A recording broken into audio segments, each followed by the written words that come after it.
ఇక మళ్ళీ నిన్నొక బాంబు పేల్చింది. దీపావళి పండుగ కంటే ముందే కవిత ఇంకొక బాంబు పేల్చింది. 120 కోట్ల అవినీతి పల్లె ప్రగతిలో నొక్కేసిన సంతోష్ రావు. ట్రాక్టర్ల స్కీమ్లో బినామీ పేరిట అక్రమాలు. పల్లె ప్రగతికి పోటీగా గ్రీన్ ఇండియా డ్రామా. గట్టిగా నిలదీసిన నాటి మంత్రికి ఖరీదైన కారు గిఫ్ట్ ఇచ్చారు. కవితక్క అప్డేట్స్ ఎక్స్ అకౌంట్లో సంచలన ఆరోపణలు. ఇక ట్రాక్టర్లతోటి 120 కోట్ల హ్యాపీ రావు ప్రగతి. కల్వకుంట్ల కుటుంబంలో సంతోషంగా ఎవరన్నా ఉన్నారు ఇవ్వాలా అంటే ఆ సంతోష్ రావు ఒక్కడే. దీంట్లో ఈయనను ఆ గోళీలు ఇచ్చిన దానికి ఈయనను రాజ్యసభ సభ్యుని చేస్తే ఈయన సినిమా హీరోలు అందరిని పెట్టుకొని ఒక్కొక్క మొక్కలు నాటాలే. ఆ గ్రీన్ ఇండియా ఛాలెంజ్ పేరుతోటి అటవీ భూములను మొత్తం లీజ్ పేరు మీద కొట్టేయాలి. ఈ పని ముందట వేసుకున్నాడు హ్యాపీ రావు. ఈ సంతోష్ రావు చేసిన కథకు పొలిటికల్ దీపావళి కంటే ముందే బాంబులు అనేటివి వెళ్తూ ఉన్నది. ఇది ఇవాళ కవిత అభిమానులు వర్సెస్ బీఆర్ఎస్ పార్టీ క్యాడర్కు మధ్య సోషల్ మీడియాలో యుద్ధం నడుస్తున్నది. ఈయన చేసిన కథ ఏంది?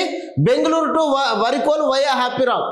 బెంగళూరు ఇక్కడ పల్లె ప్రగతి పేరుతోటి ట్రాక్టర్లను తీసుకొస్తే ఆ ట్రాక్టర్లు ఒక్కొక్క ట్రాక్టర్ మీద ₹1,00,000 కమిషన్ పేరుతోటి బెంగళూరు కంపెనీతోటి డీల్ మాట్లాడుకున్నారు. అట్లా 120 కోట్ల రూపాయలు నొక్కేసారు. దీంట్లో వరంగల్లో అత్యంత సన్నిహితుడు ఆయనకు ఇప్పుడున్న ఎమ్మెల్సీ ఈయన ఇద్దరు పొత్తులు ఏం చేసారు? 120 కోట్ల కమిషన్లు తీసుకొని తెలంగాణ మొత్తానికి ట్రాక్టర్లు వీళ్ళు మాట్లాడారు, సప్లై చేసారు. ఒక్కొక్క దాని మీద ₹1,00,000. అప్పుడున్న మంత్రి అబ్బా మరి నాకేం లేదా అని అంటే ఆయనను కట్టుకొట్టి ఈ ఇద్దరు దోస్తులు 120 కోట్లు నొక్కేసారు. ఆయన గట్టిగా అడిగితే ఆయనకు ఒక ఖరీదైన కార్ గిఫ్ట్ ఇచ్చారట. దాని ఈఎంఐలు కూడా ఇప్పటికీ ఆ మంత్రి కట్టుకుంటున్నాడట. ఇప్పటికి కట్టుకుంటాడు. మొత్తానికి పక్కన పెట్టారు. 120 కోట్లు దెబ్బేసారు. ఈ ముచ్చట కవితక్క బయట పెట్టింది.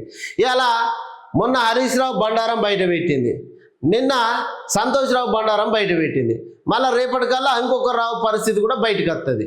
కవితక్క ఇప్పుడు మొత్తం దీపావళి టపాసులు వేలుస్తూ ఉన్నది, మొత్తం బాంబులు వేలుస్తూ ఉన్నది. ఇక దీంట్లో ఈ ముచ్చట అటు బీఆర్ఎస్లు కొద్దిమంది మేము జాగృతిలో ఉన్నటువంటి వాళ్ళు మేము ఇంకా పెద్దసారి వెనుకనే ఉంటామని వాళ్ళతో ప్రెస్ మీట్ పెట్టించింది. ఇది అంతా తెలిసిన కథే. మళ్ళీ కవితక్క ఎట్లా మరి ముందుకు పోవాలనే దాన్ని బట్టి ఒక్కొక్కటి రిపేర్ చేసుకుంటూ పోతున్నది. మరి ఎటు కొసెలతో చూడాలిగా.